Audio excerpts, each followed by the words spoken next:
Welcome to the Keelhauled podcast. I'm your host, CaptainLogun, and we've got a lot of Sea of Thieves news to cover today, so tie yourselves to the mast and hold fast. Ahoy there, pirates. I hope you had yourselves a good week and a good weekend. I know I did. This week it is the start of Season 7. It is the Captains of Adventure. There's been a lot of people excited about what you can do this weekend as far as like naming your ship, what are milestones, how are these captain voyages going, are the cosmetics available, all kinds of really interesting stuff we're going to dive into this episode. So sit back, relax, and let's get into it. But before we get into any of that, I have to thank the patrons because they are the ones that are supporting this podcast and the content I make. They love it enough to think that I am worthy of giving money to, which I don't understand, but I love them for it. So thank you to People's Republic, El Cute, Balls, Bam Bam Bagel, Captain Hasco, Chateau Neuf, Zombie Killer, Cloud, Cosmic Johnson, Davram TV, El Jefe Esteban, Fergatron, Trickster, Jabaro 5, Carl Embo, Kazia the Rogue, Lumpy SRQ, Alcarian Darth, Dub Dub Goose, Evil Morpheus, Xbox Mike 29, Murphy Lives, NX Gamer, which is a new patron. Thank you, NX, for joining up. I appreciate it. Raja the Brave, Regis Stella, Russ Bell Kid, who's been playing a lot of Fallout or Fall Guys lately. Where am I? Norwegian, Skinny Matt, Scum Melt 666, which is still one of my favorite names. Sudesh, Tarnished Film, That Kilted Guy, which is he's been silent. I love that they're just supporting for the sake of supporting. But the Kilted Guy, great name as well too. TN Professor, Real Big Tuna, Big Bad Pad, Mina Fairy, Super Pack, Music Me, The Lore Chronologist, Deadeye Dre, Ghost Boy 20, Evil Martha, Peter Miller, Rooski Doo, Straw Hat Connor, Thor Von Blitz, Windsor Chris, and Zam. Wow. Thank you all so much for your support. Quick little shout out. I know I'm not supposed to do this, but I break a lot of things anyway. But thank you to Strange Stan and Insipid Ghost of the Xbox Expansion Pass. I know you guys are supporting, and I know that you're doing so at the Sailor tier. But I just wanted to let you know I really appreciate the love that you're giving as well too. Even if you don't always get your name shout out like all the time, I appreciate that you're supporting just for the sake of supporting. If you guys want to support, there's plenty of ways to do that. Sharing the podcast with a friend, rating it on any of the different podcatchers that you normally go through. But if you feel like you want to go that extra step, you're not obligated to, but I appreciate it. Head over to patreon.com/Keelhauled podcast. It means the world to me. It helps pay for the software that I have to pay for every month to do the editing, to do the video work for the YouTube site. It takes care of the hosting. All of that stuff costs money, and you guys are taking care of that for me, and it really means the world to me. It really is beautiful. And actually the shirts and tattoos that were for SOT Fest are being taken care of because of the patrons. So thank you so much for all of your support, whether you just started or you've been supporting for years. Thank you. All right, pirates. So I'm going to be going through the release notes for 2.6.0. That is going to entail all of the stuff that's in there. I'm going to try to keep most of my thoughts pretty kind of succinct as best as I can. I'm not going to try and stray too much because there is a lot to go over. Captaincy is definitely one of the bigger updates that we've seen with regards to what you need to know to kind of understand what's changed in the game. It's not quite as simple as just a simple update where they introduce a new zone or a new fort and then kind of talk about your feelings on that stuff.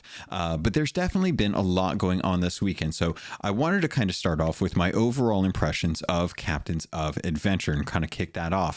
I really think that the servers got hit hard this weekend. I think that there was definitely a lot of players kind of feeling the strain of when the servers are not working to their optimal ability or they're not able to really kind of take care of things.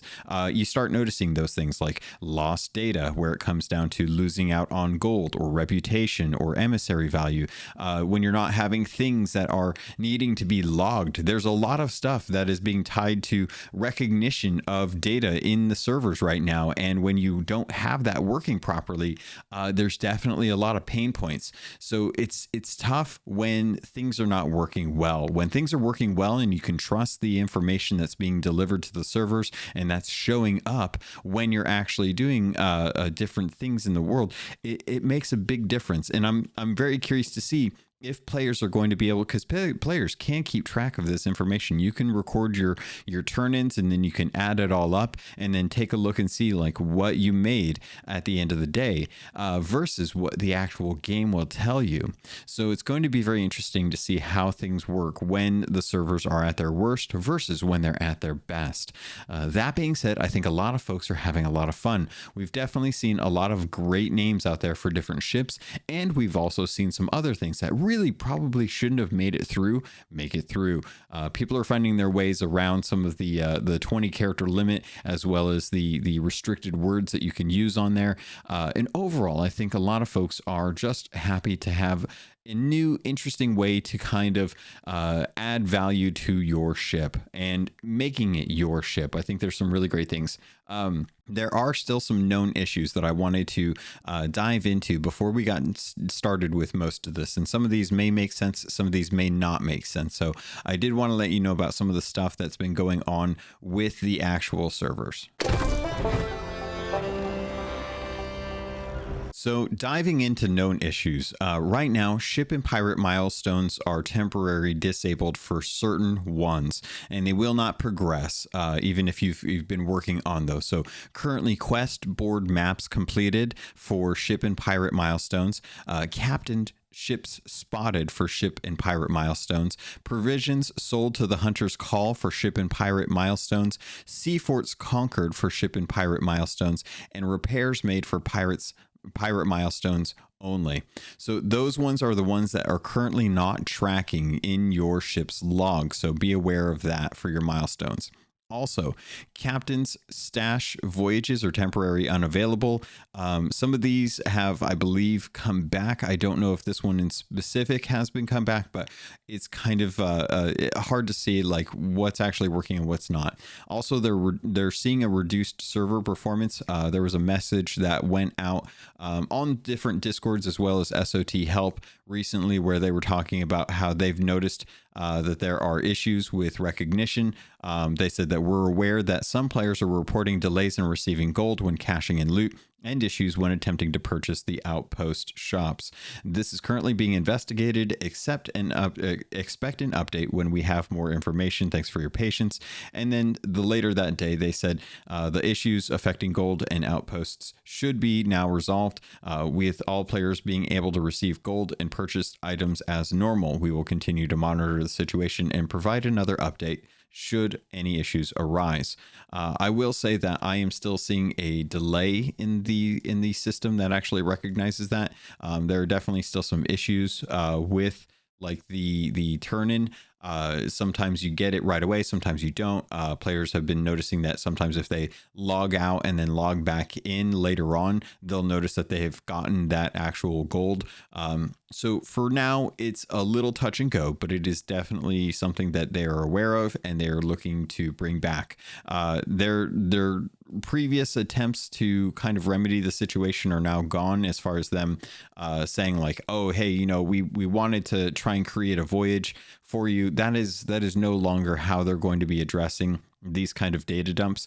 It looks like they're going to be going back to 50k gold and 30 doubloons for compensation, and within the first 3 days after a data loss. It's hard to know if that's still going to be the best way to go about it. Obviously, a lot of people just want to make sure that you aren't actually having to deal with this, but those are kind of the main issues right now.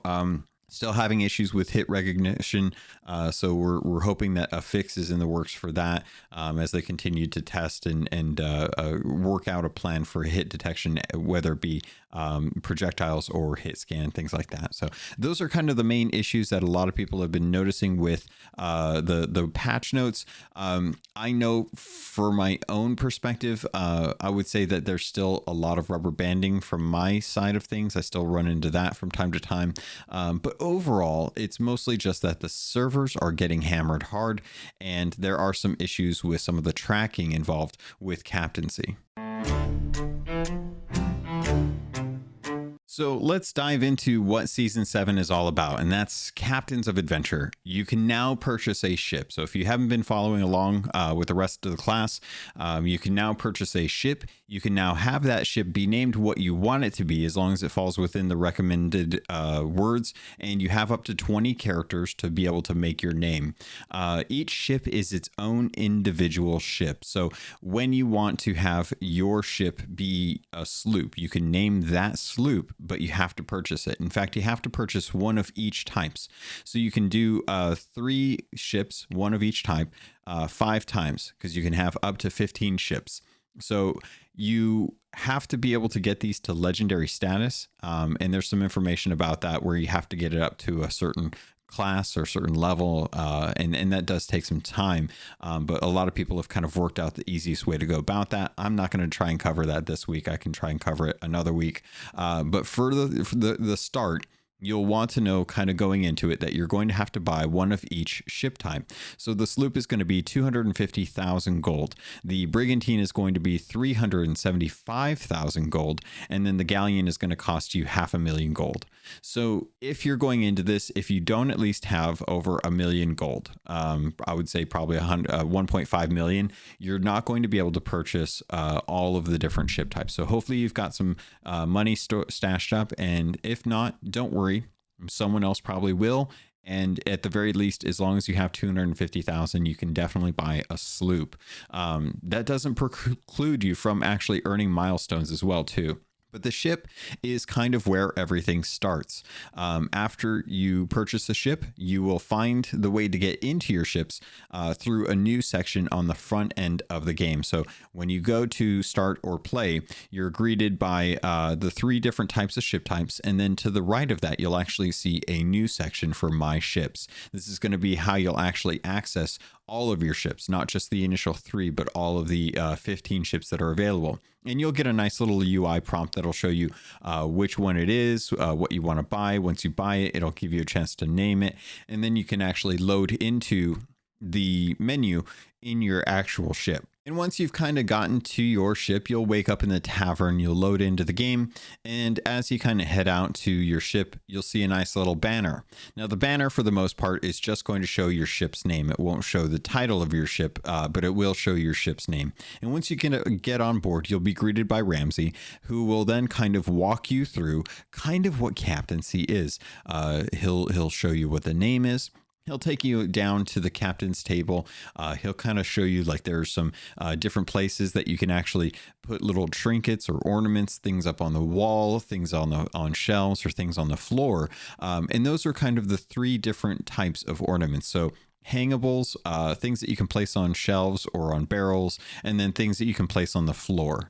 And actually, if you go into the little customizations, you'll be able to find 3 different places in each tavern that you can do this in. So if you go over to where the Glitterbeard journal is in any tavern, there's a little bench and then some barrels over there. One of the bench positions is available for you to put a little trinket. And then right above that, you can put a little wall painting or decoration. And then down on the floor next to the bench is actually where you can put one of the little floor items. And this is how you can kind of understand, like, what they are, what characters or what kind of, like, classification they are. So as Ramsey kind of walks you through, he'll kind of tell you, like, as you kind of play the game, you will be leveling up your ship. You'll be earning milestones for your ship, but you'll also be earning milestones as a pirate as well, too. So not only do you have a tracking system for yourself and what you do throughout the Sea Thieves, but your ship will also have that. Now, you're only going to be able to earn milestones for your ship when you're actually on your ship. Now, if you're on someone else's ship, you'll be earning milestones for their ship. And that's kind of how the captaincy works. Captaincy is usually whoever starts up the ship. And if you're not quite sure how to tell if you're in a group of pirates on the main screen as you load in and everyone's kind of accepted the invite before everyone sets sail, whoever has the little icon, the little, I believe it's an anchor next to their name, is going to be the one that is considered the captain. So you want to make sure that when you're loading into a game, You want to make sure that the person who is going to be sailing on their ship is the one that invites everyone else to the ship. You don't want to start up a ship on your own and then have it be your ship and then try and invite them, because you can't pass captaincy. That, I think, is where some of the issues lie with a lot of people when it comes to captaincy. If the captain leaves the ship, then there's no longer a captain. The rest of the crew can have someone come in to fill that position, but you're still on their ship. And I'm not sure if this works or not, whether or not you can have a captainless ship that still earns milestones for that ship. That is a very curious question that I have. And I'm very curious to see how this plays out with Alliance servers, as many people will probably want to play on their ship. But the way that they typically rotate players in and out of ships, it'll be curious if they take advantage of the captaincy or the captain voyages that are available on Alliance servers, and how they'll work that out. If people will want to play on Alliance servers when they can't earn milestones for their ship. Very curious to kind of see how that goes. But I've already heard reports that players have figured out what milestones are the easiest to achieve, and also what milestones or what those limits are to be able to hit the rank to be able to get legendary. So each ship, every captain's ship, can earn a legendary status, much like yourself. And the way that you earn the legendary status is if you level up the different milestones for that ship.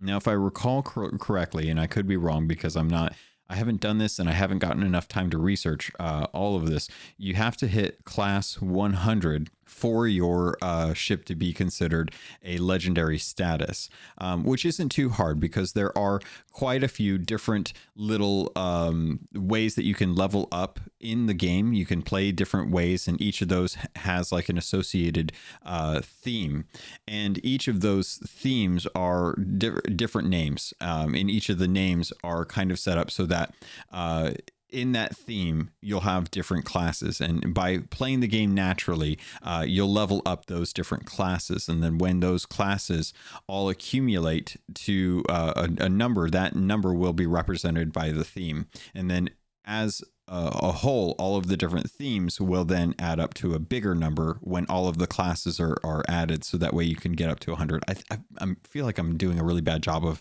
explaining this. So maybe if I can describe what the actual themes are, that might help out.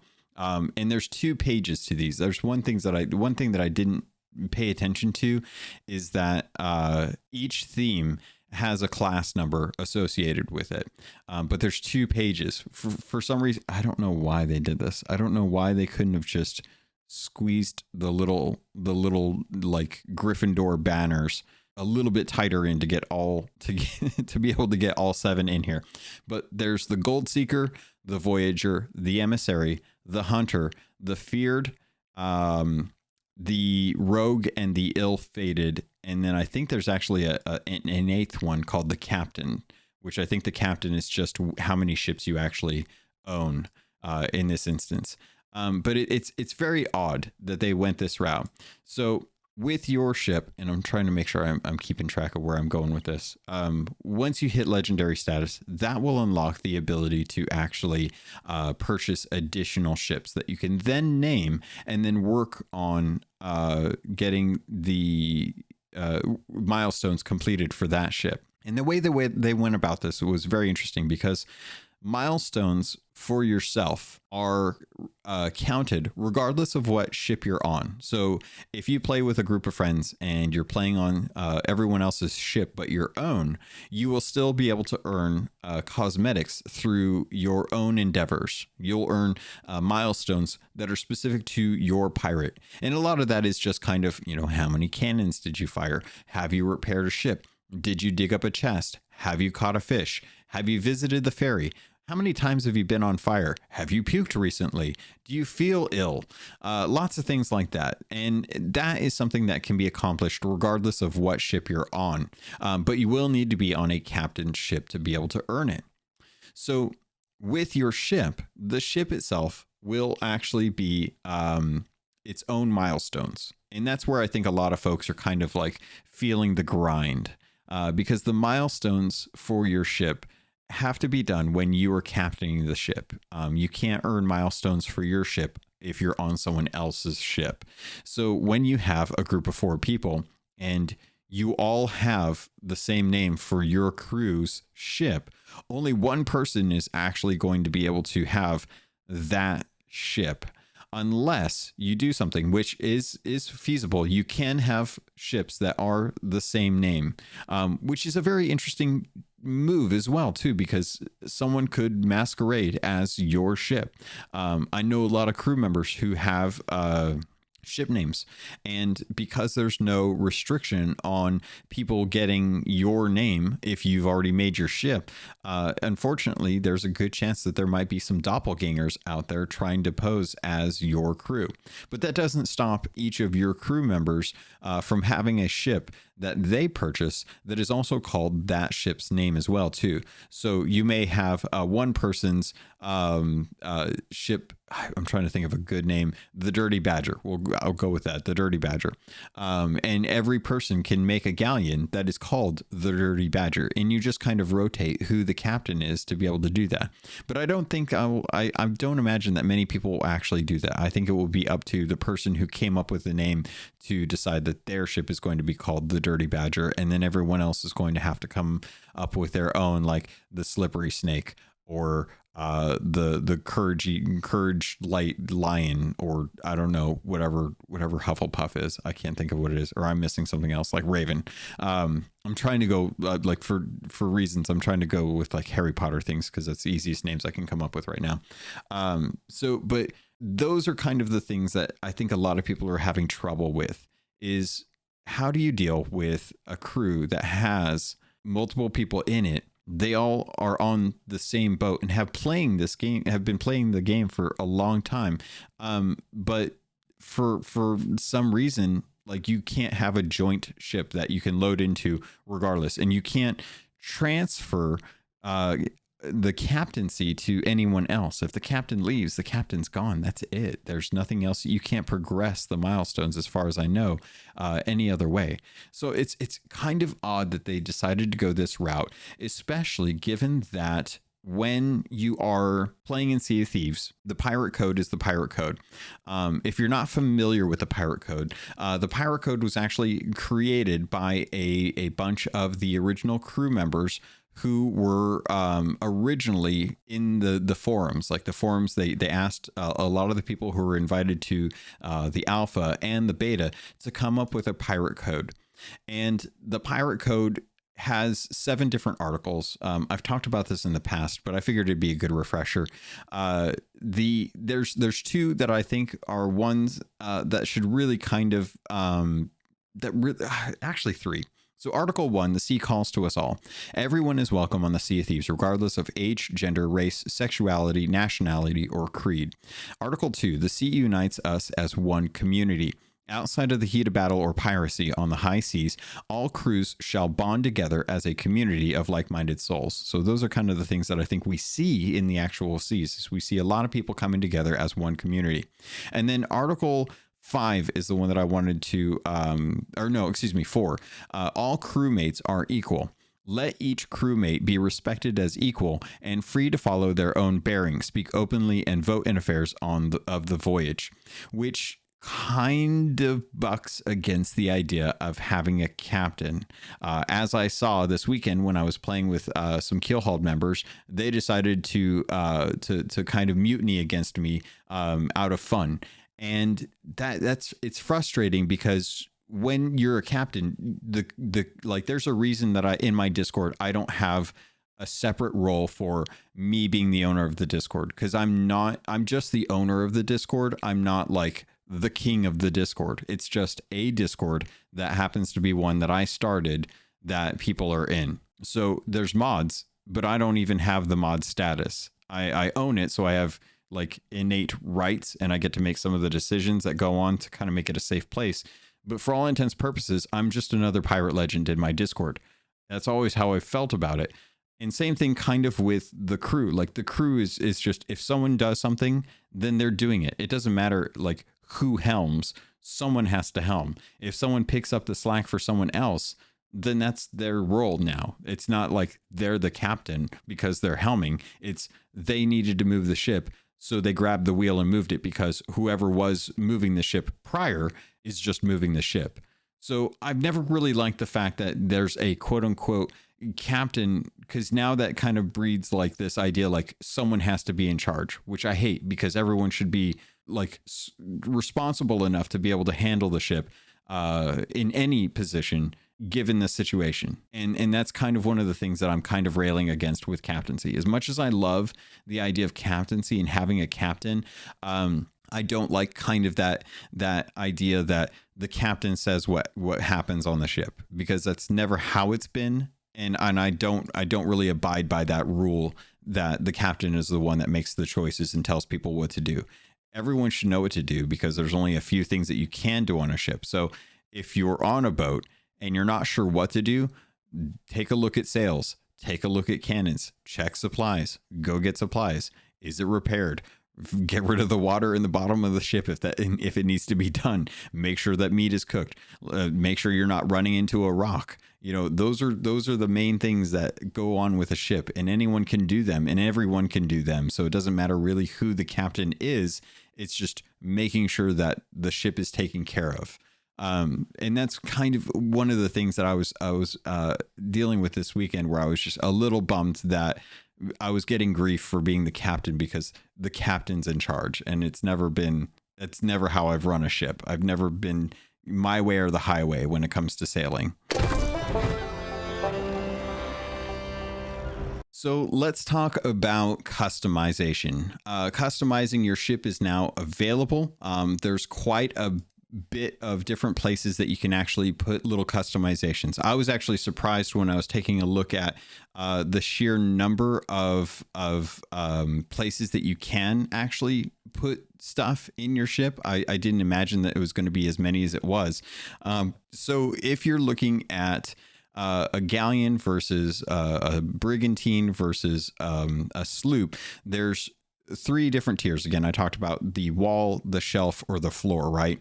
So as far as trinkets are concerned, the sloop has 7 wall spots, and a lot of these are just below deck in the actual hull. There's 11 different shelf spots, which may include shelves themselves, but they may also include like the framing for the window, or on top of a barrel, or on top of the stove. There's also 1 floor spot, which is actually towards the front of the bottom deck, that you can place something. So overall, you get about 19 different spots that you can place trinkets. So for the brigantine, they have 15 different wall spots that you can hang up pictures, you can hang up anchors, you can put up harpoons, things like that.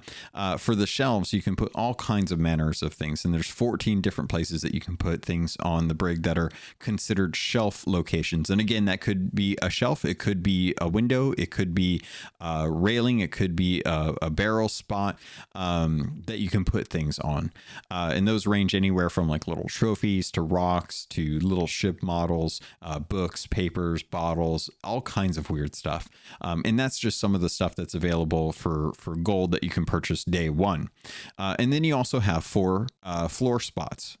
So 4 different locations that you can put things on the floor, which is either, a barrel with some wooden training swords or some plants, different things that you can set up, like a dartboard or a target board for target practice that has a little hatchet on it. And then you go to the actual galleon. The galleon has 14 wall spots, which is interesting because it's 1 less than the brigantine, right?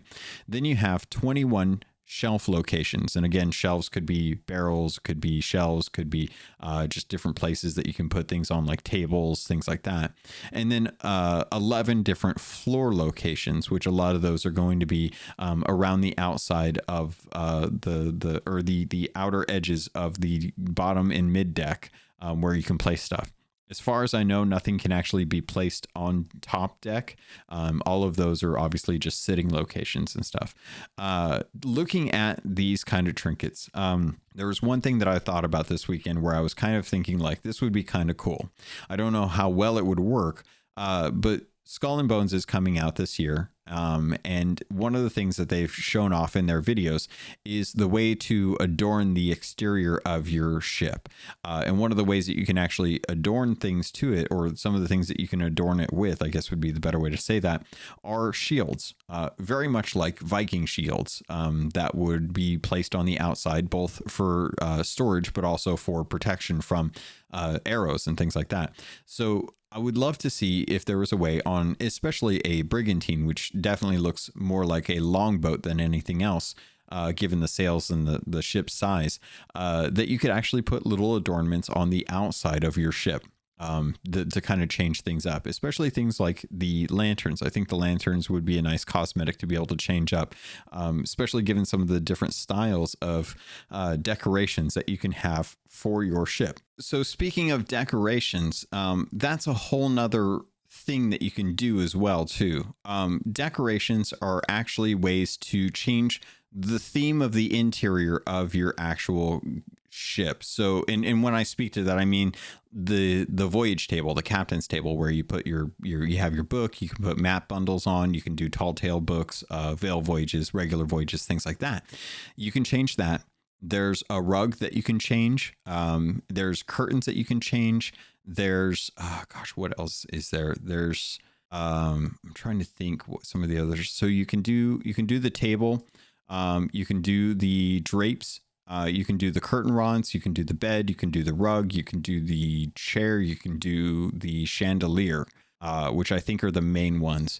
And each of these varies depending on what type of ship type you're on. So for example, like the captain's chair can only be changed on the Galleon because it's the only ship that actually has a captain's chair. Same thing with the chandelier. The chandelier is only available on the Galleon. So sloop players and brigantine players are going to miss out on a lot of the cosmetics that are available for their ship, unfortunately. I think the sloop only gets the captain's table, the captain's drapes, the captain's rug, and I think that's it. I don't think that they get the bed, and they don't have the other things. So it'll be very interesting to see how people feel about those kind of cosmetics, because they have some interesting ones, and a lot of them are themed based on the play style that you have. So the ones that I'm kind of working towards right now are the ghostly ones. There's some ghostly ones that you get by completing different voyages for Athena's Fortune, and those are the things that I think are what people are looking forward to. It's nice to have little trinkets and ornaments and stuff, but I think a lot of people are working towards the different types of decorations for the interior of the ship, not just the exterior as well too.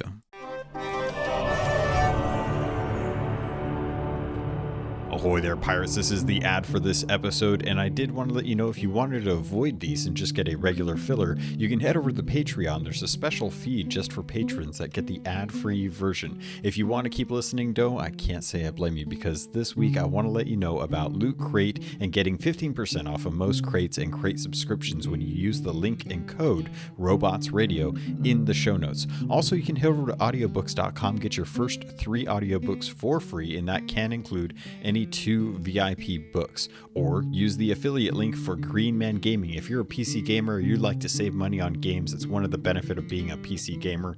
Head over to Green Man Gaming. You can get codes for Steam, Epic, any of the different stores that they have deals going on. They have deals going on all the time, and if you plan on buying there, please consider using our affiliate link. All of that goes straight to me through the network. Thank you all so much for everything that you do to support this podcast. It means the world to me, and I continue to try and improve the quality and content for you. With that, pirates, let's get back to the show.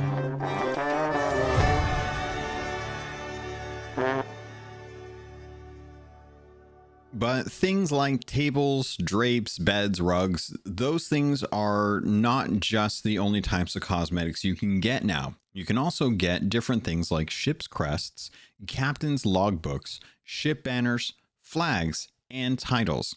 These are all gotten by progressing through ship milestones. So you have to make sure that you are the captain of your ship if you want to start unlocking some of these different cosmetics. Now, these cosmetics, I will say, are not necessarily as flashy or present, except the ship's crest.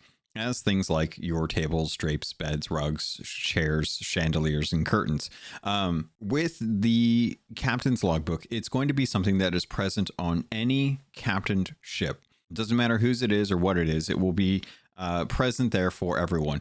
And there is some information. A lot of folks are a little confused about how these are actually set up. So let me see if I can actually describe how this is actually going to work out. If you go into your menu, there is a pirates and ship milestones.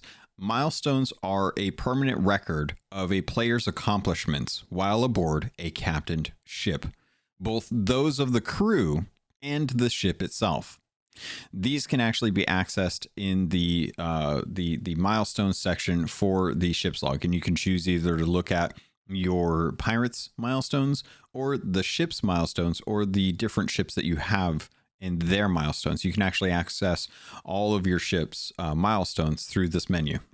Pirate milestones are personal and reflect the actions that players have taken while sailing on a captained ship. Doesn't matter whose, anyone's, especially if it's your own. Ship milestones are achieved by a specific ship and tied to actions performed aboard that ship.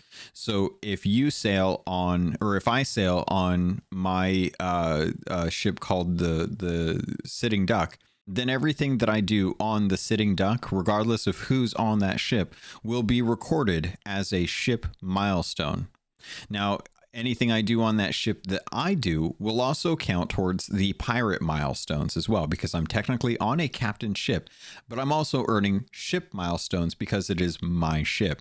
If I'm on someone else's ship, I will earn pirate milestones for myself, but also anything that I do will then count towards that person's captained ship. So it's important that you make sure that if you want to progress milestones that are for your ship, that you log in as the captain for your ship.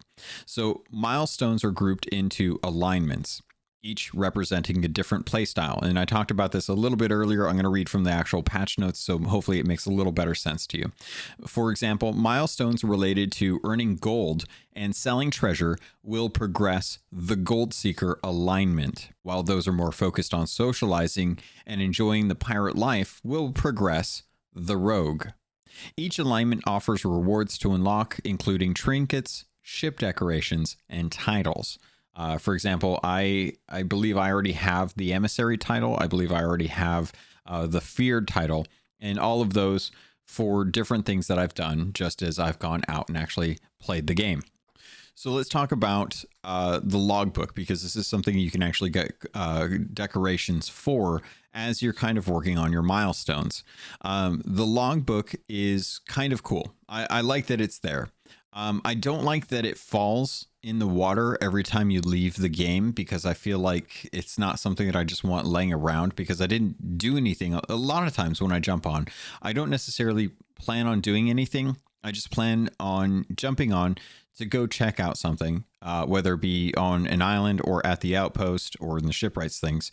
Like, for example, right now I'm updating Insiders for the podcast, because I want to jump into Insiders to be able to take a look and see at what some of the different class levels are for different cosmetics.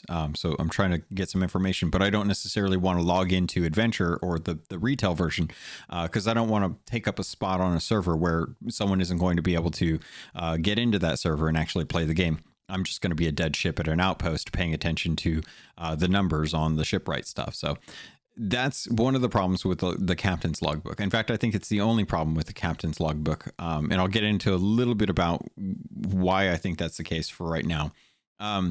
With the captain's logbook, it will show your captain's name. It will show the name of the ship. The same thing that pops up when you actually scope into one using your spyglass. But then it'll kind of show some of the different milestones. And a lot of people have been saying, are the milestones broken? Because the captain's logbook doesn't show any different numbers. And this is where it actually is some of the confusion. Your captain's logbook will show 4 different things of your choosing. Now, I went and talked a little bit about the 7 or 8 different alignments, they call them, that you can get milestone achievements in. Each of them is an alignment that has a class level to it. And each class level is achieved by earning whatever it is that that little thing. So for example, like quests done, once you hit quests done and you do 10 of them, that may count as one class level. And then you then have to get an additional 10 voyages done to get class 2. And that's kind of how you'll have to go about leveling up the different milestones in those alignments. So I think it's kind of nice that as you're kind of going through and taking a look at some of the different alignments that you can pin to your logbook, your captain's logbook, you really want to think about like what you want other people to see when they see your logbook, because you can go on another player's ship, you can read it, you can take a look at it. If your ship has been sunk, you can actually pick up someone else's logbook and see like what their ship's history is, and you can choose how you want to have that represented. So if you don't want to have the number of times you've been sunk in your captain's logbook, then just don't pin that. But at the very beginning, it'll show 4 different things that you can pin to your captain's logbook, if I'm remembering correctly. I'm waiting for the, oh, you know what? I'll check right now. So yeah, it is 4 things that you can pin to your captain's logbook, and everything else that is in the logbook will be represented by each session that you play. You will see your session as you're kind of playing through the game, earning different gold or things that you want to pin in there.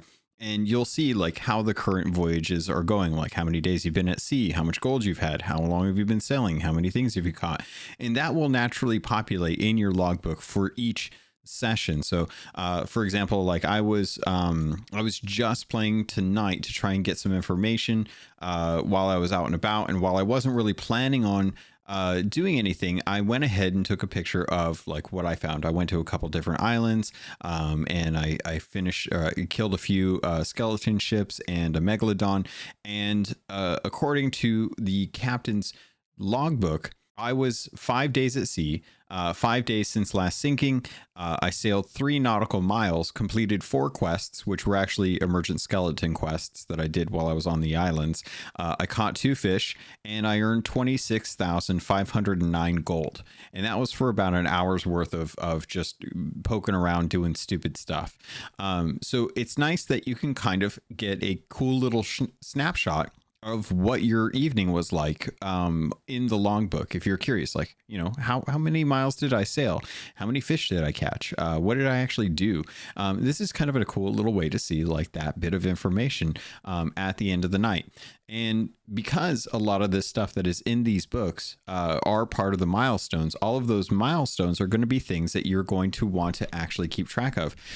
Because as I'm looking at the different decorations that you can get, the different directions, and forgive me because I'm actually looking at the screen while I'm reading this. It's hard to kind of write all this information down. Each of the different decorations is tied to the alignments that I was talking about, the different types of alignments. So if you are a fan of the Admiral set for the Admiral cosmetics, whether it be the pirate stuff or the ship stuff, if you want the captain's cabin stuff that is the Admiral set, you need to focus on the emissary alignment. So if you get 15, let's see, what is this? 15 class levels in the emissary pirate alignment, then you can buy the bed. And that's actually something that I've found recently is with the pirate alignment, I've earned enough in some of the different alignments in to be able to purchase different cosmetics for my ships. So it's kind of nice to be able to take a look at these. Likewise, if you like the aristocrat set, you can focus on the emissary for pirate alignment. Let's see, no, the emissary pirate alignment. If you like the ashen dragon stuff, the feared alignment is the one that you'll want to focus on. If you like the bilge rat set, you can go for the ill-fated set, the ill-fated alignment. If you want the ghost stuff, which is the stuff that kind of falls in line with the Athena's Fortune ghost set, not the Pirate Legend set, but the ghost set that has like the figure with the greens and the blacks and stuff, that is one where you're going to have to focus on Athena's Fortune Voyages. So like the bed, for example, you need to reach class 5 in the Athena's Fortune Voyage quests completed in the Pirate Milestones and reaching Pirate Legend. So those are tied to Pirate Legend. Likewise, the chair, you need to reach class 7 in the Athena's Fortune Voyages completed in the milestones for your pirates. So it's basically kind of forcing you to go down the path of, if you want to get the Ghost Captain cosmetics for your ship, you need to really start working on the Athena's Fortune Voyage quests completed for those different things. And if I go into the ship's log, hopefully it will load up for me. I can take a look at the different voyage milestones. Let me see if I can take a look at this real quick. Voyages completed for Athena's Fortune Voyages completed. This does not matter. It's comprised of Athena's quests, Ashen Athena's quests, Haunted Island quests, lying maps, pictorial maps, the ones from the Veil missions, the Ghost Garrisons, the Zoom maps. These are the ones that you can do, the Shipwreck Graveyards. All of these will slowly work you up the class that you need to be able to get up to. You need to do 10 to get to class 1, and it goes up from there to start getting the higher level classes. And then once you hit the different classes in that specific milestone, you will start to unlock the cosmetics for the Ghost Captain stuff. So hopefully that makes a little sense as I'm kind of talking it out for you. So take a look at the different decorations, look and see like what are the cosmetics that you want, and then take a look and see what the milestone alignments are that you need to focus on to be able to get that class level up so that you can start unlocking the different cosmetics that you're hunting for. So if you like the Ashen Dragon stuff, you're probably going to need to spend a lot of time out in the Roar completing those different voyages and stuff. So just as kind of a heads up for that kind of thing, be aware of like what you like and then where it's going to send you or what you're going to have to do to be able to complete those. As far as the actual logbook, I'm not able to dive into too much about that on Insiders. Unfortunately, they didn't give me enough gold to be able to buy a ship to look at this verbatim. But it's kind of nice that you were able to kind of track some of this stuff. And there's a difference between the captain's logbook and the ship's log. So I wanted to talk a little bit about that because there's been some confusion.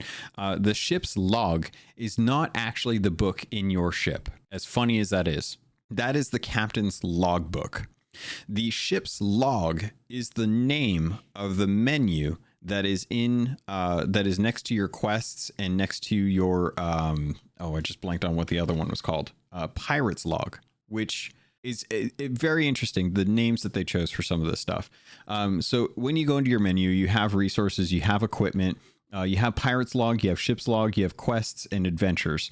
The ship's log will be another thing that you can pin milestones to keep track of. Now, I don't know necessarily, maybe this is something that you want to take a look at because, again, certain cosmetics, certain trinkets and trophies, certain decorations are going to be tied to different things, either ship milestones or pirate milestones. And the way to kind of keep track of some of those is in the ship's log menu. Again, not the book that's in your ship. So if you go into the milestones, whether it be for a specific ship's milestones, because it said if you go into the ship log, you'll have milestones, and milestones are broken up amongst the pirates versus the ships. So if you want to keep track of a specific ship's milestones, then you need to go into that ship's milestones, take a look at the ones that you want, and then you can pin those to the ship's log front end. And the front end will have two sections, 5 places for pirate milestones. And then to the right of that will be 5 places for ship milestones. So it's kind of like in some games you can kind of keep track, or I guess a better way to explain this is in the Xbox, you can keep track of different achievements that you're working on, and you can actually pin those to your HUD so that while you're playing through a game, if you're working on number of kills or number of cactus killed in Forza Horizon 5, you can go into the achievements and actually pin that so it will show up on your HUD. Now, in Sea of Thieves, they don't do HUD the way most people do HUDs. Theirs is very minimal. So what they've done is they've taken what you would naturally do with achievements and pinning those to your screen and put those in the ship's logs section. So you have access to all of the milestones, whether they're pirate or ship. And then you have 2 sections where you can keep track of the ones that you're interested in, because those might be ones that are tied to cosmetics, whether they're decorations, trophies, or ornaments that you can kind of pick up. So I would recommend, if you get a chance, log into the game and start taking a look at some of the different decorations and trophies that you can get in the game. They're all going to be something that you can access through any shipwright. Doesn't matter what shipwright. You don't even have to be logged into a captain's ship if you don't want to, in case you're worried about someone coming by and sinking your ship and having to see all that damage on your ship. You can log into a regular ship. You can go to any shipwright and you can take a look at the decorations or the ornaments. You can kind of thumb through, and I would definitely recommend taking a look at some of them too, because as I was looking through some of the different, what was it? The trophies. I believe they're trophies. I'm going to double check right now, or I'm going to lag out and that's going to be even more awkward. Taking a look at some of the different trinkets that you can purchase. A lot of these are tied to getting a different class level, and there's different qualities as well too. Like there's an admired quality, which is the lowest. Then there's a prized quality, which is the next up from that. Then there's the treasured quality, which is another step above that. And then there's the top highest level, the most beautiful version of that little trophy, that little trinket that you can get, which is the cherished. And there's actually there's actually an achievement to being able to go and get one of these cherished trinkets. So there's 4 different levels, and each one is kind of based on what class level you're at. So again, in the milestones, there are different alignments. Each of those alignments have different things that you do throughout the game that will level up, and those are called classes. The higher class level you get, the higher or the better quality of trinket you'll be able to purchase. So then you can take those trinkets and then place them around in your ship and stuff. So anyone that's gotten the mythological shrouded ghost, which is really just it's a fake ghost, it's still not real, then you will be able to get a little trinket that says like, hey, I killed this shrouded ghost, which is really just it's one of the regular megalodons that someone just painted white. But they're giving that out to the people that quote unquote say they've killed the shrouded ghost. But you can get that and purchase it and then place that in any of your ships. So take a look through those. And I really do love some of these, because some of these are actually paintings, and the paintings that they have for some of these are really beautiful art. Like I'm not sure who's actually over at Rare doing the artwork for some of these, but taking a look at some of the different paintings that they have, which are tied to, they're actually themed with the alignments themselves as well too. It's really kind of beautiful to see, and I can't wait to get some of these. I think it's going to be a while, but like the Fury of the Forsaken, that is one that you need to be able to reach class 10 in the Phantoms Vanquished pirate milestone. So you have to kill a certain number of pirates or phantoms to be able to get this artwork. But the more you kill, the higher the class level you get. So when you get to class 50, you get the treasured Fury of the Forsaken, which gives you that same portrait, but with a really beautiful frame around it. And then of course, when you get to class 100 with it, that's when you'll get the really ornate framing that goes around that artwork. But some of the framework and stuff, like there's a one of the Order of Souls ladies. I can't remember her name at the moment, but when you get level 100 with the Marauder's Memories, in that class that you have to get to 100 is treasures sold to the Order of Souls. So it doesn't matter what it is. You just have to be able to sell that number of treasures to it. Those are the types of things that you'll want to look forward to. Go into the shipwright, take a look and see what they are, and then pay attention to what the actual milestone is, and then go into your ship's log in your normal menu next to your quests in Pirate's Log, and find those milestones in the different alignments, and then pin those to your ship's log. So that way you have quick access to be able to take a look and see how many things have I turned into the Order of Souls to be able to get the Order of Souls painting that I want for my ship. Well, it's right there on the ship's log. I've already pinned it. I can already see that I've already turned in 150 out of 300 treasures to the Order of Souls as an emissary. So I'm getting closer and closer to that milestone or that class level to be able to get level 10, so I can finally get that portrait of the Order of Souls lady for my captain's cabin, things like that. So it's really interesting the kind of progression level that they've chosen to go with this. And my God, I've already been talking a lot, and I feel like I haven't even barely scratched the surface at what's been going on. So maybe I'll just kind of take a look at the cosmetics and stuff and kind of understanding what you can do with them. I really like overall how this system is built out.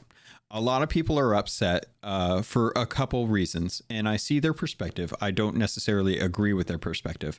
Right now, a lot of people feel like a lot of the milestones to be able to get a bunch of the stuff that's in this game are too high, and that they're not retroactive, that you've been playing for years and you have a lot of this stuff already done. But why is Rare asking us to do it all again? That is kind of the general consensus for a lot of folks, I would say.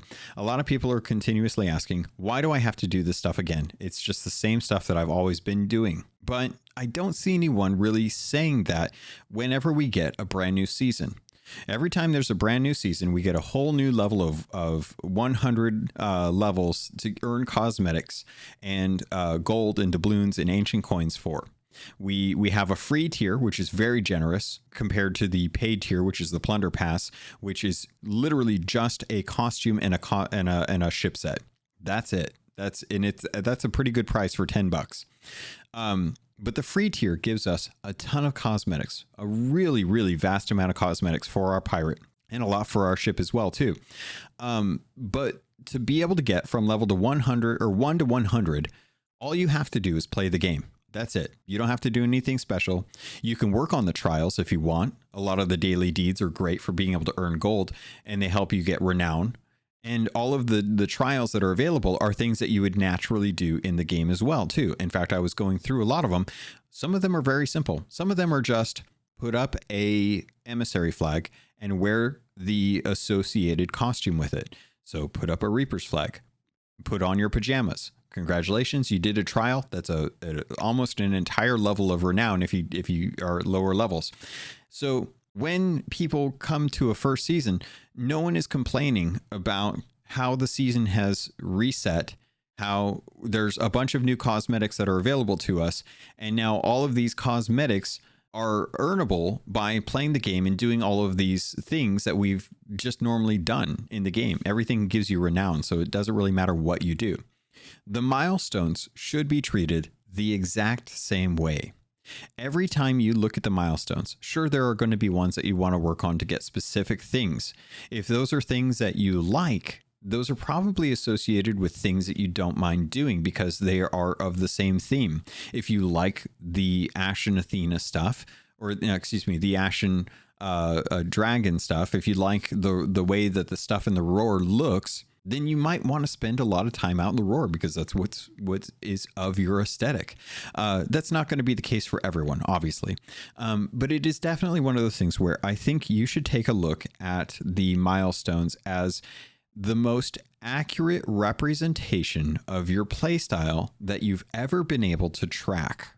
I don't think you should be looking at this as something that you have to earn everything, so they're going to force you to do everything to a certain degree. You should be making your ship exactly the way you play. If you go out and you do a lot of Athena missions and you love Athena stuff and you keep working on those Athena voyages and you love the ghost ship set and you want to have your ship set look more like that, then you're golden because you're already working towards that. And sure, this is going to be a little skewed because obviously you're going to be working on different emissaries for the different cosmetics. But that was never a requirement. You were never required to earn the top tier in any of the ledgers. That was always something that people work towards because they like to have the cosmetics for everything. But nothing was ever required for you to do that. That was always a choice that you took upon yourself to say, hey, I want to have all the cosmetics for all of the different ledgers. I'm going to work on each of the different trade companies as their emissary to earn those cosmetics. And I'm going to work hard enough at it to be able to earn the top tier and get into that top 25% of the player base to be able to earn those cosmetics. And if I miss a month, then I can always try the next month until the rest of the season is done and we get a reset on the ledgers. The pirate milestones and the ship milestones should be treated the way that you treat your renown. Play naturally. Enjoy yourself. Don't look at it as a chore. Don't force yourself to do things you don't want to do. Really kind of play the game in the most natural state you can, in the way that you feel is the most fun for you, because not only are you going to have fun, but you really shouldn't be pressuring yourself to be doing something that feels like a chore. We're playing games. We're having fun. We're doing stuff for the sake of enjoyment, for socialization for a lot of us, to keep in touch with friends. So you should never look at anything that you're doing in this game as a job. If you're doing that, then you need to really take a step back and say, what is the goal of me playing this video game? Am I doing this because I feel like I want to have everything in the game so that I can really kind of show off to anyone what was available at the time? That's fine. But know that you're going into it with that mindset. Don't look at these milestones and think to yourself, this is too much to grind. I really think that these numbers need to be reduced. Because if you're thinking about that, then you're shortchanging your fun for the future. Because I can guarantee you, most of the people that I've ever talked to within this game that have been playing for any amount of time, that have capped out all of their levels, have agreed with me that a lot of us enjoy seeing numbers go up. Whether it's gold, whether it's doubloons, whether it's ancient coins, whether it's levels, whether it's emissary grades. Lots of people love seeing numbers go up. It's a weird thing with humans. It's a satisfying thing. We like seeing numbers get bigger. And Sea of Thieves doesn't have horizontal, or it doesn't have vertical progression. You don't get more powerful. You always stay the same power level. So the numbers that go up are all tied to things that track with reputation, with emissary ledgers, with playing the game, not killing people, not killing things, or not getting more powerful, I should say. It's actually just killing things out in the world, sailing around, having fun, digging up riddles, doing vaults, things like that. That's our power progression. So when you look at these milestones, think a year and ahead. Think, where do you want to be in a year, and how do you want to see what you've done as a pirate, and how many miles you've sailed, how much gold you've earned in a year, how many skeletons have you killed, how many pirates have you killed, sent to the ferry, how many times have you been killed? Don't look at this as a thing that you need to grind out. Think of this as a way to kind of reflect on how your play style really shows when you're looking back at a year into your pirate milestones, your ship's milestones. How good has your ship been? How many times has it been repaired?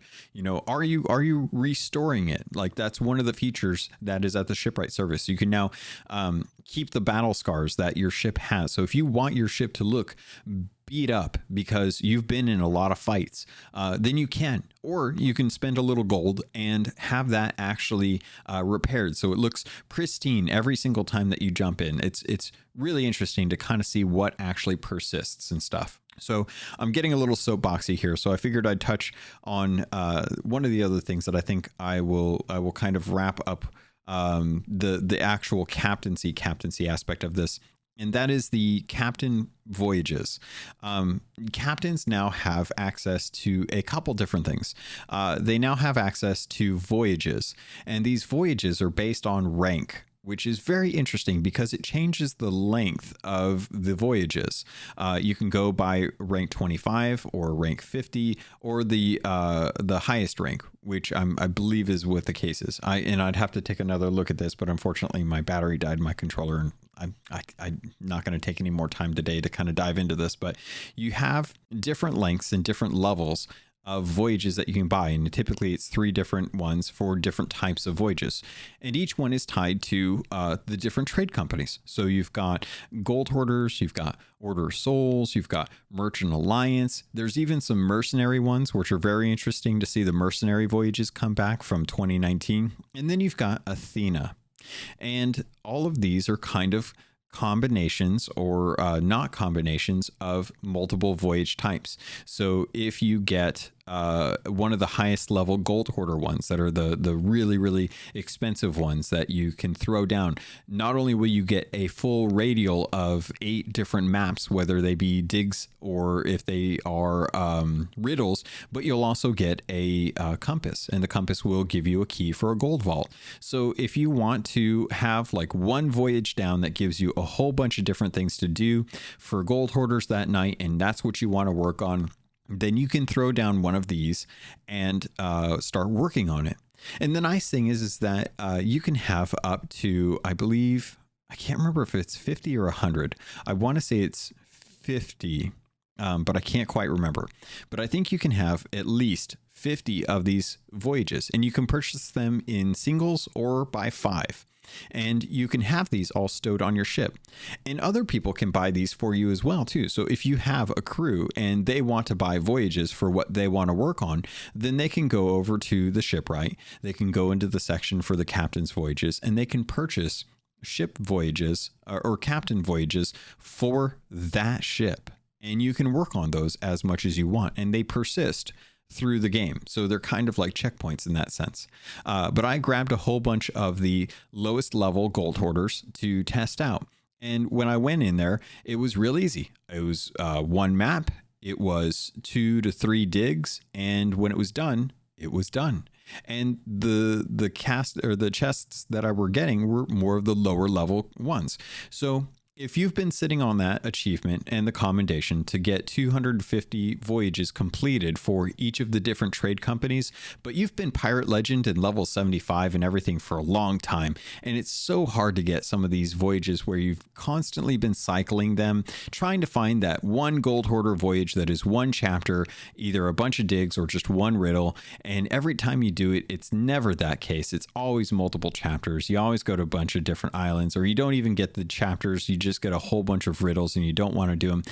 Now is the best way to kind of complete those commendations and achievements, because you're finally able to choose the level that you want, the duration that you want, and to be able to complete that voyage in a timely manner. Same thing with the other ones as well too. Or if you like certain voyages and you want those voyages in bulk, say like if you're someone who likes to solo sloop, and you like doing the Ash and Athena voyages, you can now purchase multiple Ash and Athena voyages as a captain and have those on your captain's log. So yeah, you could have 3, but say you don't want to just have 3. Say you want to have 5, 10, 30.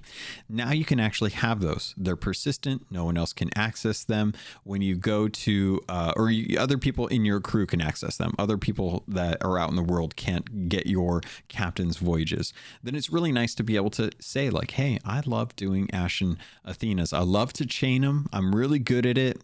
People leave me alone because no one comes out to the roar, and that's what I want to work on. Then you can 100% buy a whole bunch of those, never have to go down to the Pirate Lord again and try and hope that he's got different Ashen ones that you can have only 3 of. Now they've kind of expanded the voyage system, and I kind of like that. I've always wanted them to be able to expand the voyage system. I can now say that my voyages, the 3 voyages that I have access to, are only going to be ones that are for special stuff. I don't necessarily have to ever purchase a voyage from one of the trade companies ever again. I can strictly go to the shipwright. I can buy the ones that I want, and then I can actually work on those. And I can have a nice mixture of the type of voyages that I like, and not necessarily feel restricted to, I have a Gilded Athena. I've been sitting on the Gilded Athena for half a year waiting for a good golden glory, but we want to do a couple vaults. I'm with one other person and they've got a Gilded, so we can only get 1 or 2 at most. It's like, no, don't worry about that. Go to the shipwright, purchase the ones that you want, have them in your ship's log or in your captain's voyage section, which is the little shelf now that has a whole bunch of cute little voyages on it, and you're all set to go. And I really like that. I think it's a great way to go about expanding the voyage system in a way that is represented in the game, having physical representation in the game. You see all of the ones that you own, and I really like that. I think there's two things that I wanted to touch on real quick as I kind of round out Captaincy. If you're not familiar, there's actually now a bunch of information and tips that are available in the game menus that will actually explain a lot about Captaincy, because it is kind of daunting as you kind of jump in and you're not quite sure what's associated with what, and it's really tough to kind of explain that over audio. It's much better to kind of visually show people a video that kind of breaks down, like, what's the difference between a ship's log and the captain's logbook. If I'm pinning something to my pirate milestones versus my ship's milestones versus my captain's logbook, where's that information going to be found? Which, spoiler, the pirate milestones and the ship milestones are all going to be in your ship's log, which is the menu, not the book in your ship. Everything that gets pinned to the captain's logbook is all the stuff that's in the book in your ship. So with this, I wanted to kind of point out that there is a captaincy infos and tips available in the menu when you back out to access like your settings. Also in all of the menus in the ship's log stuff, you can hit, I think it's 2 on keyboard. I can't remember what the button is. I think it's Y. I want to say it's Y in the menus on controller, but I can't remember because my controller died and I can't look it up right now. So if you're curious and you're not quite sure, there are a lot of written tutorials that you want to take a look at if you're confused about what's going on. It will help you while you're in game to kind of know like what's happening and stuff. So keep an eye out for that. The other thing that I wanted to touch on as well too comes down to hiding ship and captain names. So there are a bunch of content creators out there that are kind of annoyed with this right now. And I can understand their frustrations because as content creators, they are typically streaming, and a lot of streamers have to worry about crews that are finding them and getting onto their server and being able to go and grief them. The trouble comes down to the way the system is set up. When you're watching a stream, from the content creator's perspective, your ship name and captain's name can be hidden. You can replace gamer tags, and all in-game settings will change not only the chosen ship name for the viewers, but also the banner that shows up when you actually scope in on, or actually what's shown from any of the perspectives of the people on the crew. So the problem comes into is when you actually scope in on an actual ship, you can still see what that ship name is. So if any of the content creators out there have shared what their actual ship name is and they are on that specific ship, then there's a chance that someone out there will be able to see not only the name of the ship, but who it's captained by. And that tends to be one of the main problems for a lot of content creators, is that people can stream snipe you a lot easier now because people are able to not only see the name of your ship, but also your gamer tag that appears underneath the name of your ship when the banner appears. And this is kind of how, like, when you use the spyglass to scope down on a skeleton ship or an emissary, it will give you a musical cue to let you know whether it's a skeleton ship or a ship with an emissary flag. Now, with a captain's ship, it'll actually show your banner. And your banner comprises of the title for your ship, as well as the name of your ship, and also the captain of that ship.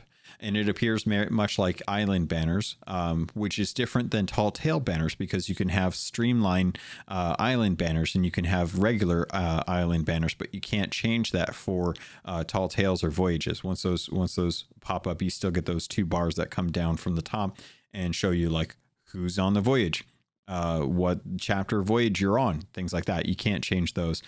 So it's more in line with the actual island banners, which is cool to be able to see like who's out there. And this is one of those situations where I'm of two minds of it, because I'm not in a situation where I stream enough to have people try and come and stream snipe me. I don't really have to feel the pain of this. And it's easy for me to say this because I'm not the type that has to deal with it.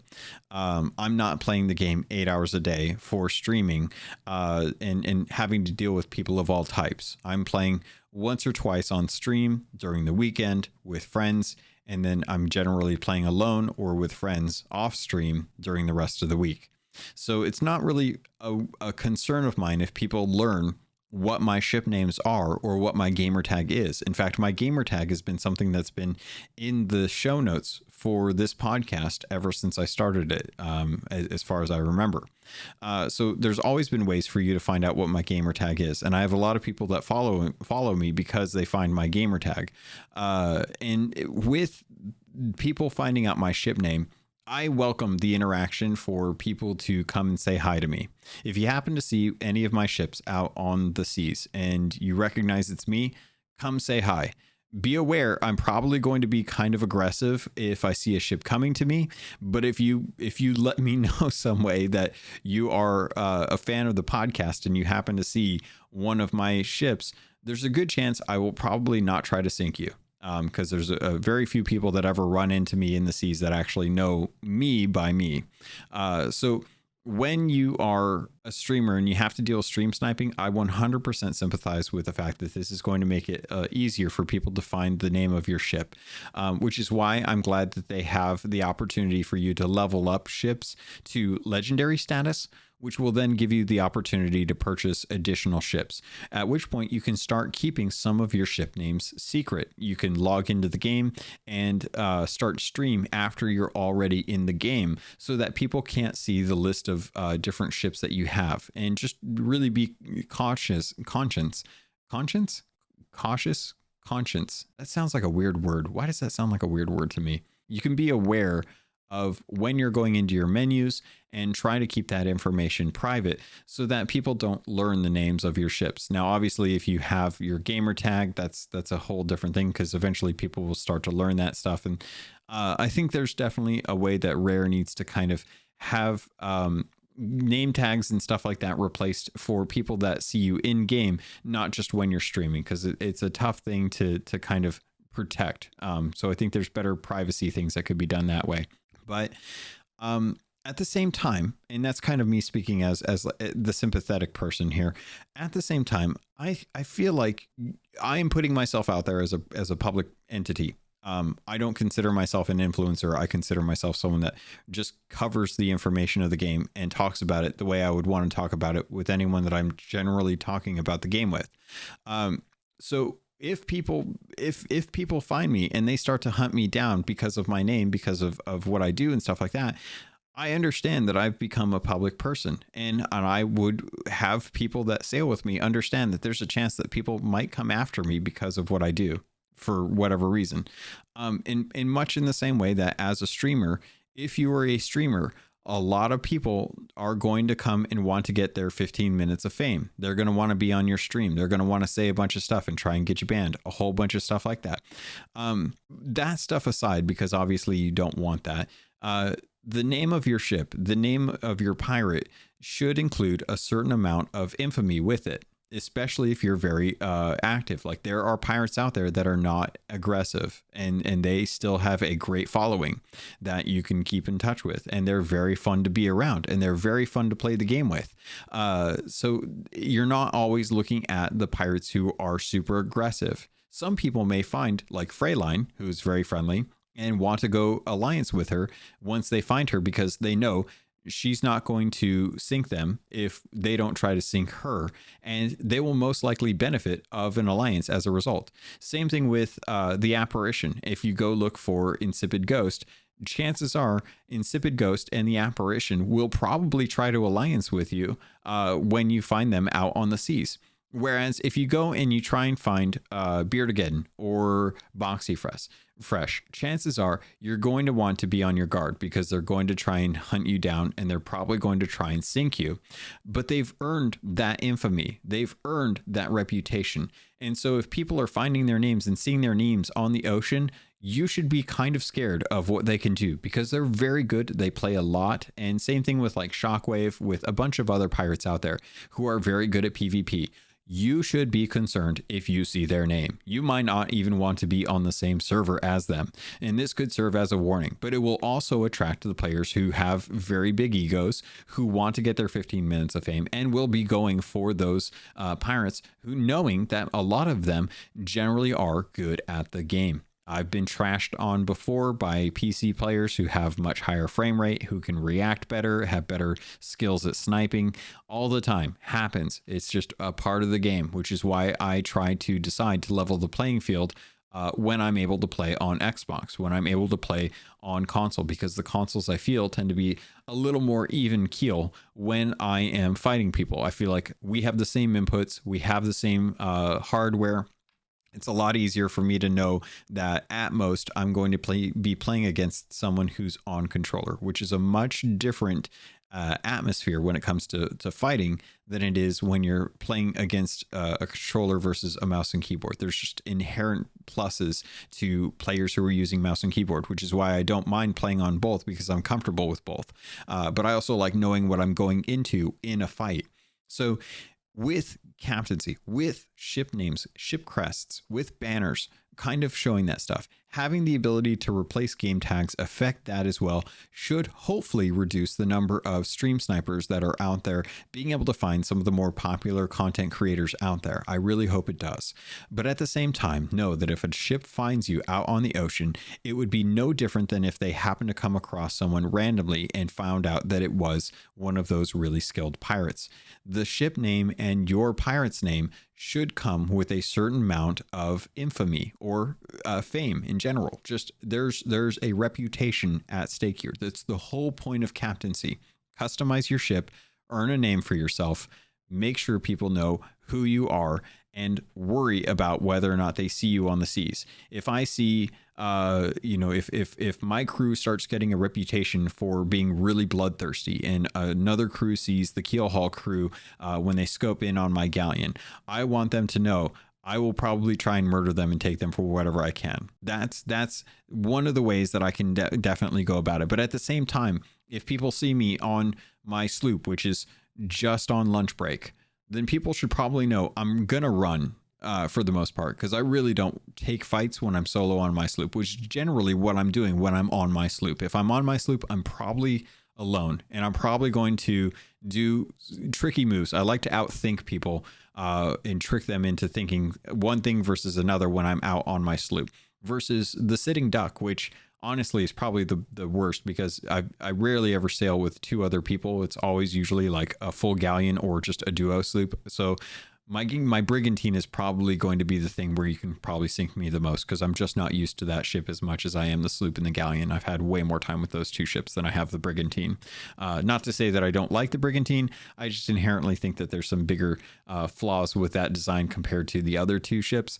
And the fact that it's like the fastest right now because of the sails bug really kind of bugs me, because I hate the fact that in the wind, a brigantine can still outpace the sloop. That's never how it was intended. That's never something that I thought was great. And the fact that the brig is still the fastest out there, regardless of how you have the wind, it's I hope that bug gets fixed out, because it bugs me like a bug would. So those are kind of my feelings on some of the main things that I think I've seen. I think a lot of people are worried about the milestones being too high. I don't think that's an issue. I'm fine with them being high, because I'll get there eventually. I don't plan on I don't plan on not playing this game in a natural way. So I expect to get the decorations and stuff that I want to get based on how I play, not necessarily what's available, unless it's something that I specifically want to get in the long run. And also the fact that your crew, like, you have a captain's name, and you can always not play on a captain ship too. That's another thing that I feel like people are looking at and thinking that they're at a disadvantage, or this is an issue. No one is telling streamers that you have to play on a captained ship. If you want to stream, and I understand they're playing 8 hours a day. They're playing 6 to 8 hours a day, however long they stream. They're streaming Sea of Thieves for that long. That's when they play the game. That's when they get their sailing time in. That's also how you're making your living. So if you want to be ungriefed, then there's definitely an opportunity for you to do that on a non-captained ship. Players can't scope into a non-captained ship and see who's on it. They'll just see a ship. They won't get any banners. They won't get any gamer tags. You won't have to worry about getting stream sniped because they saw you from 3 squares away and found out that it was your ship. You can always play on a non-captained ship. You just won't be earning the milestones. And if you're a streamer, there's a good chance that you're probably going to earn those milestones a lot faster than anyone else. So there's a good chance that if you're grinding these cosmetics, you'll earn them before anyone else gets a chance to, because you're playing the game more regularly at longer durations than most other pirates are. And you're getting the benefits of that as well too. So there's always a way for you to finish up all of those milestones, get them all knocked out, get all your ships, get them all to legendary status, and then just not play on them. Or if it becomes too much of an issue, stop playing on your captain ship or play on someone else's captain ship. And that way you don't have to necessarily, you won't be earning milestones for your specific ship. But if you get those all knocked out real quickly, then you're set. You're good. You don't have to worry about it. Work on other people's ships. Make their ships the ones that get to legendary status. Help them get those milestones. That's a great way to go about it, honestly. If you're a content creator worried about stream sniping, get your community. Go on their ships, help them get the legendary status that they probably would have a much harder time getting if they weren't, if they were able to play, or if they're not able to play nearly as much as you are. And you generally, if you're a content creator, you generally have a lot of community members. They all have ships. Most of them almost always have ships. It's very easy to get 250K. It's very easy to get 500K out in the world over time, unless you're just a brand new pirate. Go and level up their ships. Be a pirate on their ships. Earn milestones for yourself, but also help them get their legendary status. That is a perfect way for you to avoid stream snipers being able to find out what your ship is, especially if you have replaced game tags on. They will just see the silly Falcon out on the seas, manned by Xbox Juan Sanchez out there. I have no clue. I'm just making stuff up at this point. But Xbox Fan 2929, and they won't know that X streamer is on that ship because they're watching the stream and all the names are replaced. So they won't know that they're on such and such's ship, and it's their ship that they're working up. That's a perfect example of how you can actually work around this to avoid stream sniping, and just do it long enough until people stop trying to stream snipe you. People get bored very easily, and they will leave you alone if they realize they can't get their 15 minutes of frame or dunk on you and be able to scoop up your dust, because that's what Summit 1G told you is the way to be the best pirate. Like, there's plenty of ways that you can kind of get around that.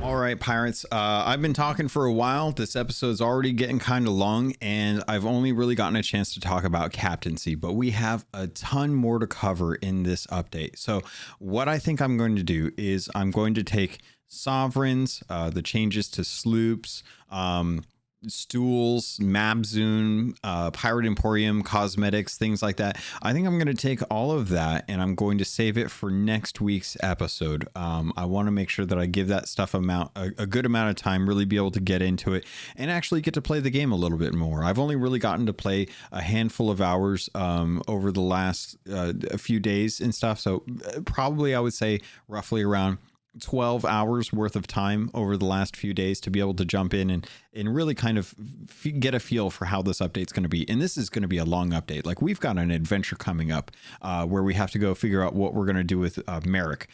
So there's plenty of stuff to talk about going in the future that I want to give its due diligence on and feel a little bit better on. So as far as the sovereigns and some of the teasers that we found out about them, as well as how I feel about whether or not I feel like they're overpowered or not, things like that, I think I'm going to hold off for next week's episode. So I want to make sure that you guys know what to expect in next week's episode, as well as just some of the general improvements that came with this. Obviously, with season 7 kicking off, captaincy is the biggest thing, which is why I've wanted to spend so much time talking about all of that.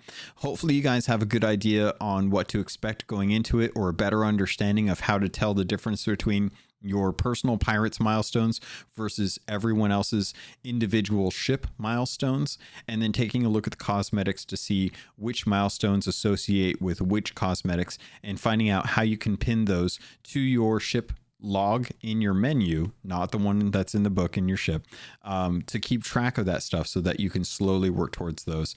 And then of course things like ship banners, the captain's logbook, all that good stuff. Hopefully that was a good enough explanation. I'm hoping that you guys are going into this a little clearer on what's what.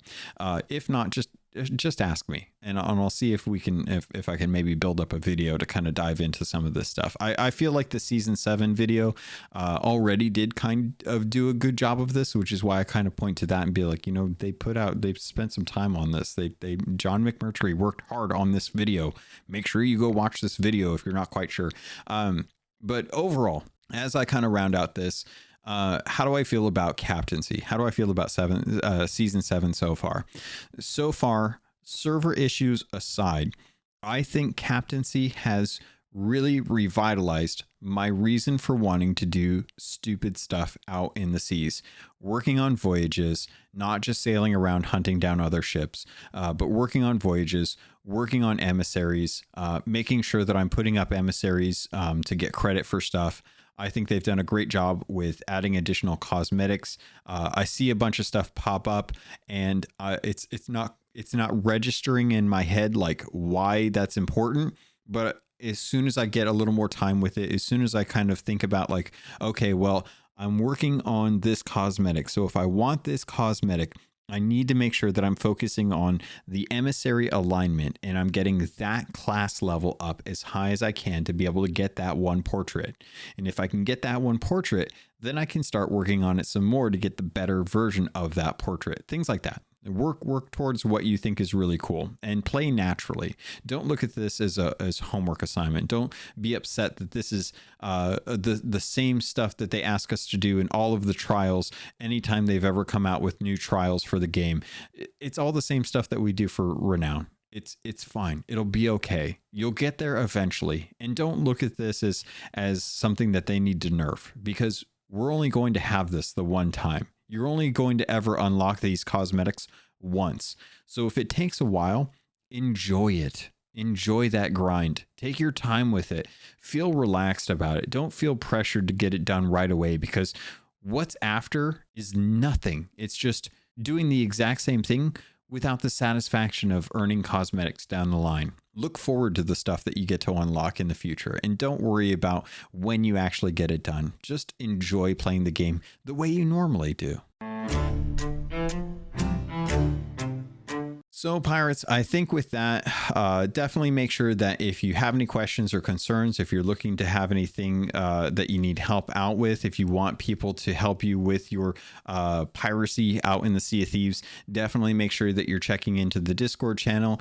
There's a Sherpa program in there where you can talk to the Sherpas who are volunteering their time to help pirates to get better at different things, whether it be fishing, glitterbeard, PvP, different things like that, that you can really try to make sure that if you want someone to help you out with that, then they are trying to set up a time to be able to do something like that. And a reminder of the Sherpas that they have asked for PvP events. So make sure you guys are if you have time and want to set that up, that you are kind of getting that set up for them, so that they know like in advance, like when you want to do it on that weekend and things like that. So other than that, if you guys want to get a hold of me, there's plenty of ways to do that.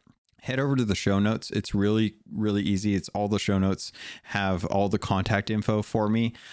You can reach out to me any way that you want.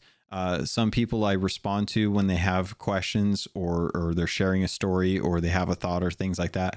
Other people, usually they follow me for reasons. I don't know. I just hit 2,000 followers on Twitter. I was very happy about this because it was, again, I talked about this a bit ago, but it was like an internal thing that I just wanted to have. Now I've hit that. I was really happy that Dr. Bullhammer, who's been part of the community for a very, very long time, recently got a Twitter account again and followed my account. And I was really happy that he was like my 2001. So it was really kind of cool there. But if you want to get a hold of me, there's plenty of ways to do that. On Twitter at CAPT_LOGUN, CaptainLogun. There's also an email, CaptainLogun@gmail.com, CAPTLOGUN@gmail.com. That's the show's email address. If you want to get a hold of me on Xbox, you can always send me a message to CaptainLogun through Xbox, whether it's a GG, because you're in the ambassador program and you want to make sure that you're sending GGs to different people. Even if you haven't played a game with me or anything like that, you're welcome to send me a GG message. I will take a look at it and be like, okay, cool, GG, and I'll GG you back. which is a lot of ways to say GG just recently. But make sure you guys are just kind of sharing some stories. The Discord server is available as well too. There's lots of different channels. I just recently changed the SOT photos channel to ship names. So a lot of people have been going in there and adding their names. Let's see, Captain Hayes just put the Razor Crest, which is a great Mandalorian reference. Hato put Check Your Ladders, which I think is hilarious. It's a good one. Shluganda put That's What C Said, which is SEA instead of SHE. I love. Really good. And then we've had a few others out there. Let's see. Igeffis, Royal Star of Lepsy or Lepsoi. I'm not sure what Lepsoi is, but I can't remember what that is, but I feel like he actually mentioned that. Regis Stella put Dragons of the Depths. Really great name. I love that. Davram put the Dirty Badger out there. Or actually, I can't remember if it was Patty's or if it was Davram's. But anyway, they put theirs in there. Let's see. Space Admiral Ors had their Galleon named as Insiders NDA because you don't want to break NDA. So he also put his Brigantine as the Choppa because you want to get to the it's him. That's how Ors is. And then also I think he put his sloop is They Went That Away, which again, I love his puns. Lots of different people coming out, some great names out there. I think Trickster put one that I actually, now that I look at the name, I'm not going to say that on stream or on the podcast. So sorry, Trickster, I refuse to say that. But there's definitely been some great names from the community. Fluffy Sheep put Mother Sheep out there for their sloop. Let's see. Neb put Grog Males' Revenge, which is a great reference to Grog Males. Let's see. El Jefe Esteban put the Black Rose. And let's see who else. Norwegian has Aquaholic, which is hilarious. I love that. Let's see who else put theirs. I can't see any other ones. I think Slum put the Lonesome Dove, which is another good one as well too. So if you guys have a ship name that you got a photo of, you're really proud of it, there's an entire channel right now in the Discord server that is just dedicated to ship names. Norwegian put Three Deers Beep, which is I approve. I really love that. Super Pack from the Player One podcast, he put his Galleon as the Little Sus. And I think his Brigantine is Blast Processing, which are great references. So lots of great players out there. Also, I think he put his Super Pack's sloop was Serenity Now. So love the names that people are putting in there. Glad to see that you're all having a good time with the ship names, and that people are really coming up with some interesting ones as well too. I've seen some really great ones out in the actual world as well too. So be sure that you are sharing your ship names. I love seeing them all, especially the really punny ones. So that's kind of what's going on there. I think that's it though. I think that's everything that has really been going on. Again, we have a ton of other stuff we need to cover from this patch for season 7. We're going to have to put it off till next episode. I'm also going to be trying to get in touch with some of the folks that I met up with Sea of Thieves Fest so that I can start trying to schedule out interviews with them, because there's some really great content creators that I would love to talk to, especially now that season 7 is kicked off, how they're feeling, what they like, what they don't like. Some great ideas. They've been playing the game a lot, and they have a lot of insight as to what a lot of people think are real pain points that I may not consider pain points because I'm not streaming the game on a regular basis. It's like just on the weekend kind of thing. So I think, Pirates, that's going to do it. So thank you. I love you. And I look forward to sailing with you on the Sea of Thieves.